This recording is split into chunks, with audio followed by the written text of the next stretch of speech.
I'm Alyson Van Hooser, and I'm on a sold-out mission to develop highly successful leaders at all levels. In the 15 years I've been working throughout the food, financial, retail industries, and politics, I've become deeply aware of the powerful effects of leadership. In each episode, you will get strategies and actions you can use immediately in order to change you, your team, and your business. The question is, will you choose to own it? Will you put your stake in the ground and decide to do something with what you've learned today? This is Stake, the Leadership Podcast. Hello and welcome to another episode of Stake, the Leadership Podcast. Today you're in for a treat. I am sharing with you all another episode of The Man and the Millennial Show. My hope is that as you listen to this, you will gain ideas in how to manage up and how to manage your manager, not in an effort to manipulate, but to create a win-win situation for everyone. Enjoy.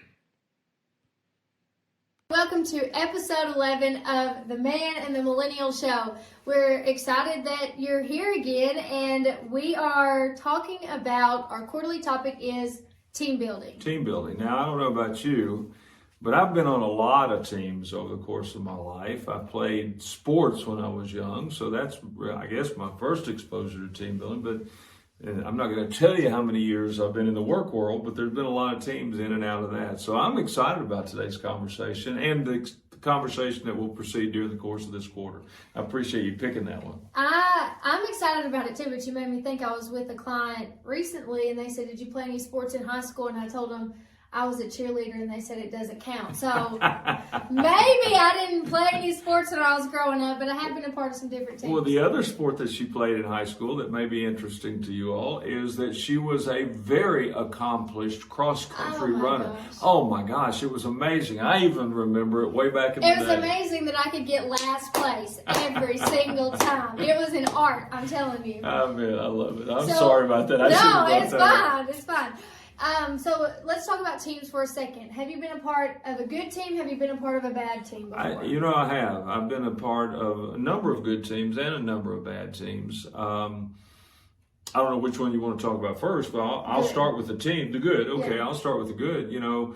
Without going into a lot of details, because I could do that pretty easily, actually. But the good was always made better because we had an effective leader. The good was always made better because the leadership that he or she offered incorporated everybody into the process. They didn't focus on one member of the team. They focused on all members of the team. And then one more thing.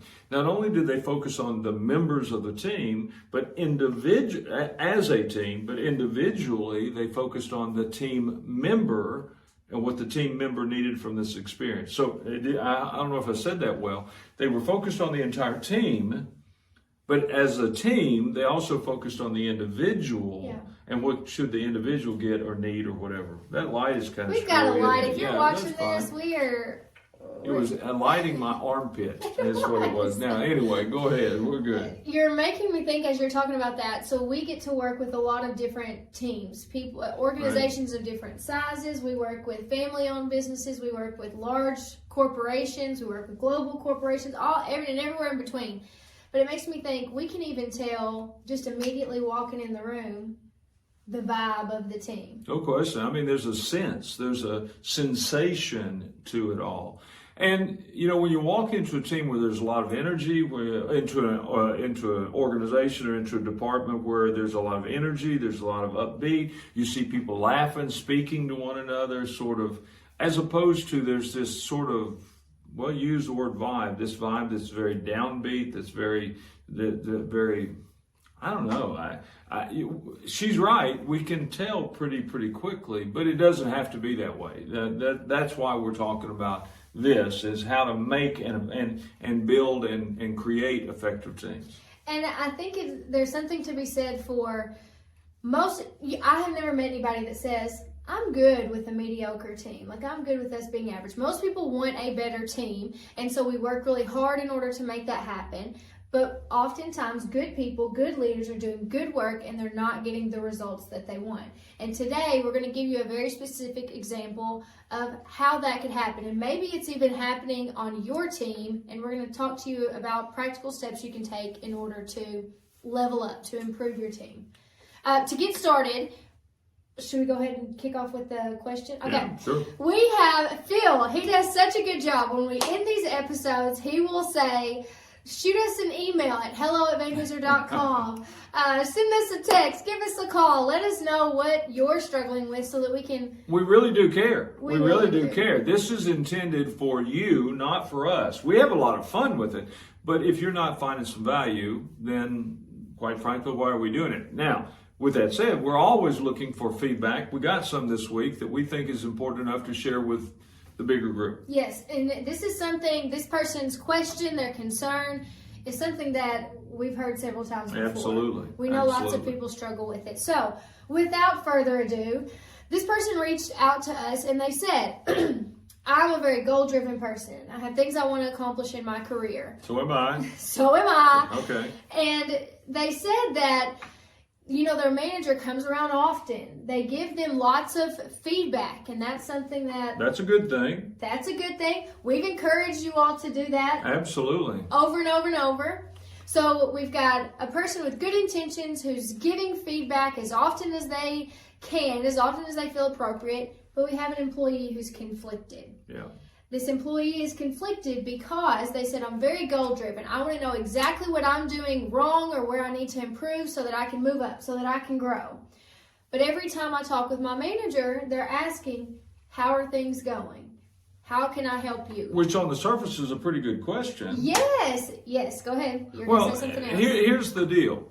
And the way I look at this, we've talked a little bit about this one before the program started, before this episode began, and there's two ways of looking at this, and there's two ways that you must look at it. You must look at it from the leader's perspective, but you must also look at it from the follower's perspective. When the leader and follower are on the same team, and so on the same wavelength, the team building becomes pretty easy. But if the wavelength misses for some reason, for any reason, we have something that we have to intend.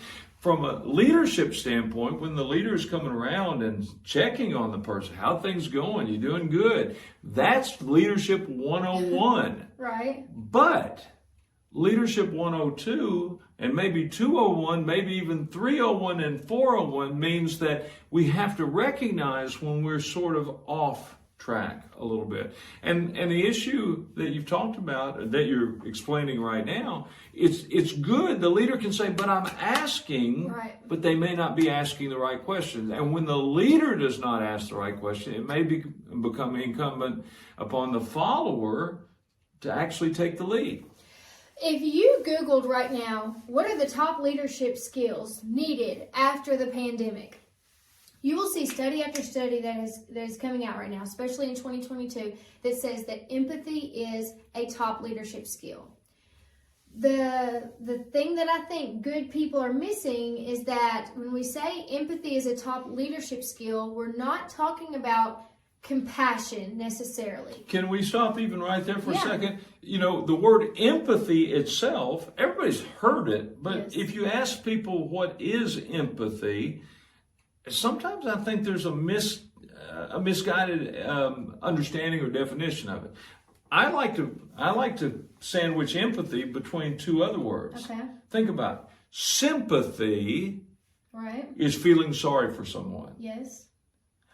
Apathy means I don't care anything at all about anyone. I'm apathetic. I don't really know. I don't really care. So we got sympathy that's feeling sorry and apathy that's feeling I have no feeling at all. And then right in between is empathy, where you're feeling as that person is feeling. And when you feel as the person is feeling, you can think like them. That's the point. And then you should be able to backtrack and say, okay, what am I doing? What are they thinking? What am I doing? How can I connect the dots? Because here we have a situation where two people are both working very hard, trying to do good work, but they're not connected. There's one thing that you have to say. When this person, a highly driven, highly motivated individual wanting to do better, and the leader coming in going, how's it going?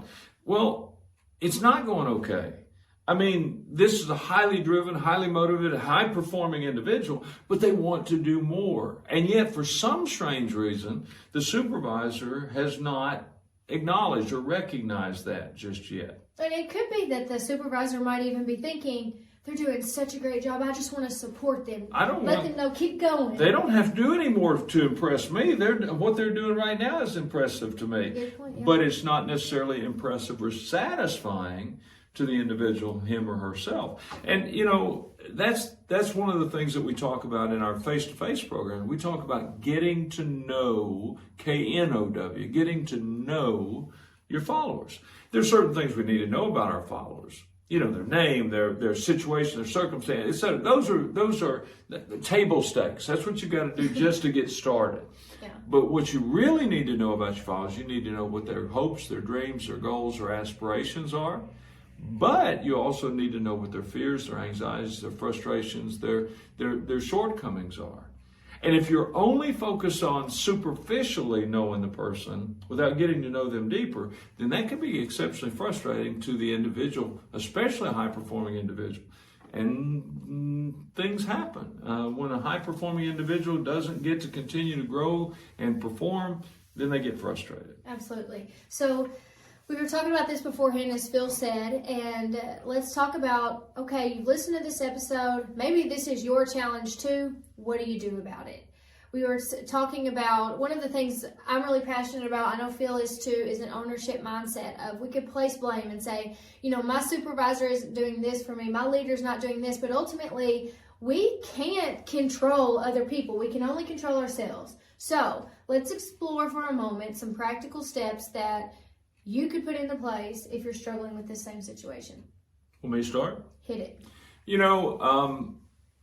First of all, we talk a lot in the Man and Millennial. We talk a lot in our in-person training program. We write about it a lot. We write about the importance of making a connection, establishing a connection between leader and follower. Now, more often than not, we're talking about that from a leader to a follower standpoint, that a leader has to go out of his or her way to establish and build that connection. But sometimes it becomes a reverse process where the follower has to build that connection at a deeper level or more significant level for him or her to accomplish what they want.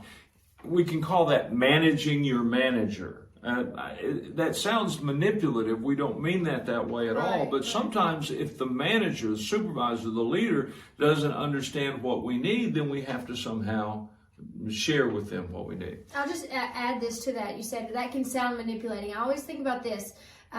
If the outcome is win-win, it's not manipulating. If you step up and you are managing up, that can be a win-win situation. Absolutely.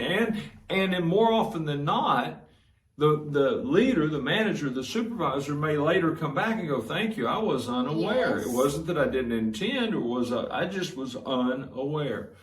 So one of the things that I say is, first and foremost, it may sound exceptionally simplistic, but I also see it happen all the time. Don't stop communicating. Frustration can often, when my boss doesn't know me, my boss isn't trying to get to know me, my boss doesn't understand me, and so I'm done.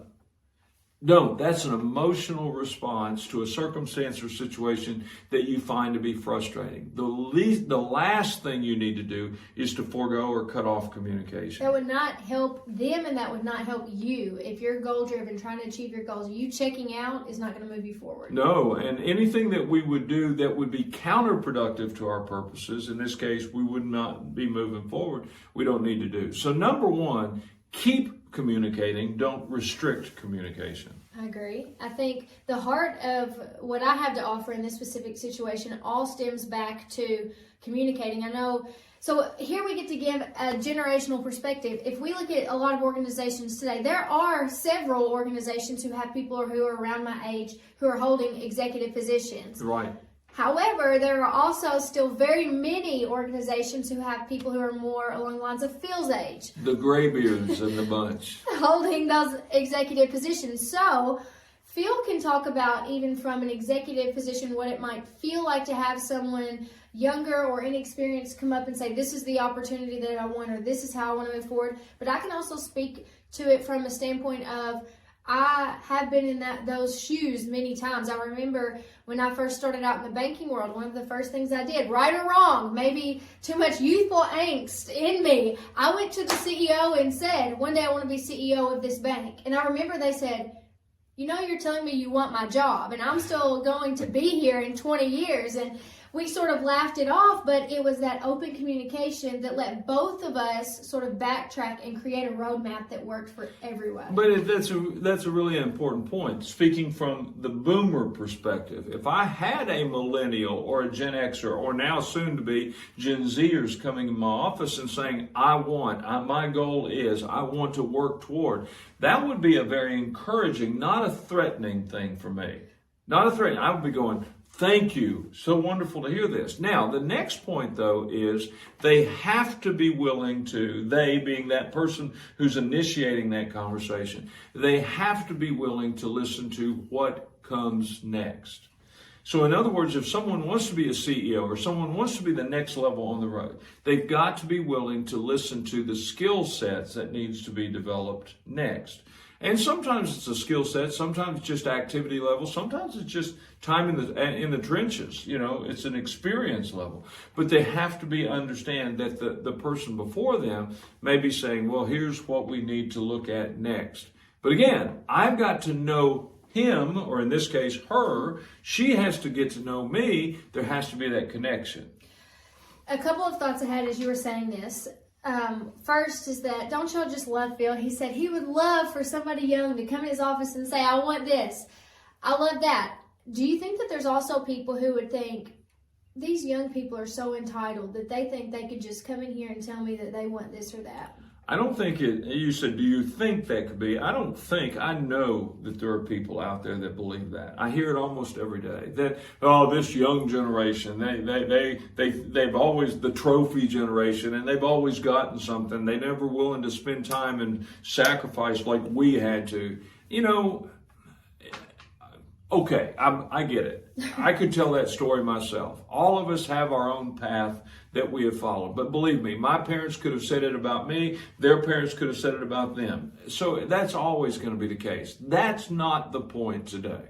If we're going to build an effective team, then we have to know our team members. We need to know the people that are on that team, our followers. But the second thing is we've got to know who they are, and what they want. Yeah. If, in fact, your leader, me, Alyson, anybody else, is not doing that, so what do you do, as she says, to flip that script?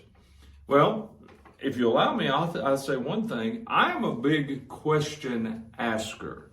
I believe in the value and the power of questions, especially a well thought out question, a well placed question, and a well delivered question. Now, what do I mean by thought out? Number one, know what you want to get from the answer. You may not know the answer, but know what you want to get in regard to the answer. Well placed, you know what, well thought out. You have prepared it, well placed, and then well delivered. Well placed meaning you know who you need to talk to. Well delivered means how to deliver that question in an appropriate way.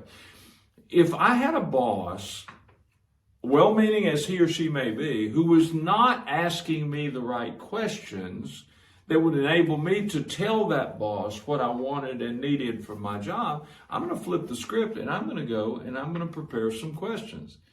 For example, all our jobs have basically three components.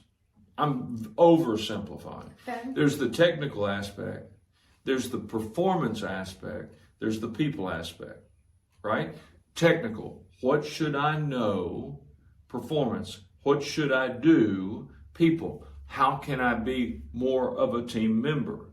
So if I am not getting what I want or need from my boss, it may very well be that I say, boss, can I have a conversation? Can we talk?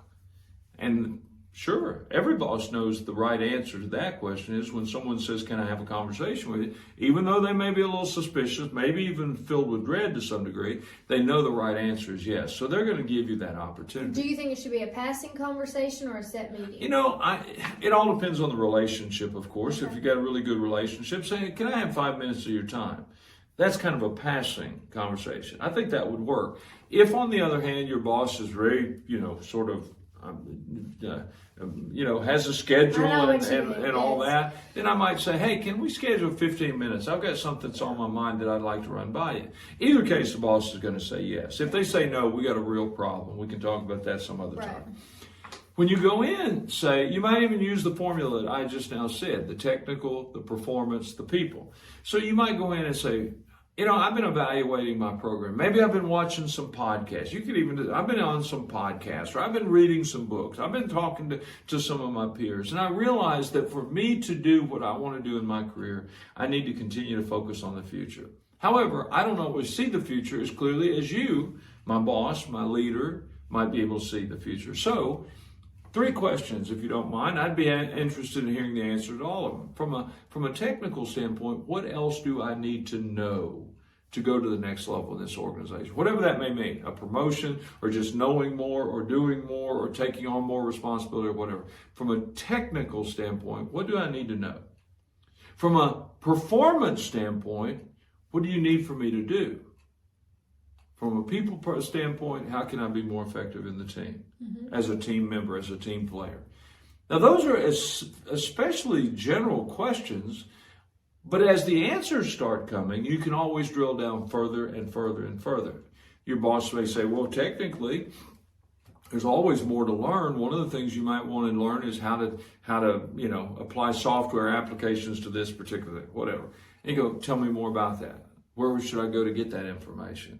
Is there a class I can take? Is there someone locally here in the house that can help me through that? So in other words, the basic question then gives way to more drill down questions. Same could be said with performance. So your performance is great. Yeah, thank you very much. I appreciate it. You've told me that before. But how could it be better? Well, I guess to be better, you could take on more responsibility. What would that look like? You continue to drill down with the next level question. And then people, how can I be a better team member? Well, people love you. Yeah, but how could I be better? Even if they give you the best, you're great. Yeah, but how can I be better? I want to continue to move the ball down the court. I'm a big proponent. You know this. I ask a lot of questions because I learn a lot by way of asking questions. But a lot of people are for some reason, I find, hesitant to ask those questions of their boss, or for that matter, maybe of others as well. But that would be one of the big recommendations I would make for anyone who is not getting everything they need from their boss. Sort of flip that script, manage your manager by asking the questions that you would like to have answers given to. So we've said that make sure your boss understands your goal, and I think framing that in a win-win situation. Here's my goal, here's your goal, here's the organization's goal, here's where we're all trying to go, and backtracking. You brought up 3 great questions that we can ask and backtrack from there. And the other thing I would say is talk to your boss about the same thing that you just asked us. Why not? If you have someone that you feel comfortable enough that you could sit down in a meeting with, why not say, hey, I really appreciate the feedback that you're giving me. I would like more technical feedback. Just exactly what you said here. Oftentimes, people will come to us with problems, and the solution may very well be you need to just go say exactly what you're thinking and feeling to your boss. You almost never can go wrong by enhancing the communication, the connection, the relationship in terms of being able to be honest with one another. You can may not mean that you'll always agree, but you can almost never go wrong because the trust and the connection is established. And of course, that's what we're trying to do on a every other week basis by way of this program and these episodes. And I appreciate that Alyson has initiated this. I appreciate she's invited me to be a part of it. Hopefully it's been helpful to you as well. Our hope is that with every episode that you get insights into what you can do best. For this quarter, we're focusing on team building. Specifically today, we're talking about communication between managers and employees, and we hope that it's been helpful for you. If you have a challenge you'd like us to speak directly to, shoot Phil an email, shoot me an email. You can get both of us at hello@vanhooser.com. We'll be back in a couple weeks to answer more of your questions. But until then, he's the man. She is the millennial. We'll see you soon. See ya. Thank you so much for tuning in today. For the links to everything mentioned in this episode, check out the show notes. And if you'd like more practical, tactical leadership development content, go to www.vanhooser.com for my weekly blog and all the links to my social media channels. And if it makes sense to start improving the leadership skills of your managers and supervisors, let's talk about training options for your team. Email me at Alyson@vanhooser.com. Leaders, make the choice today to put your stake in the ground and own your leadership success. This is Stake, the Leadership Podcast.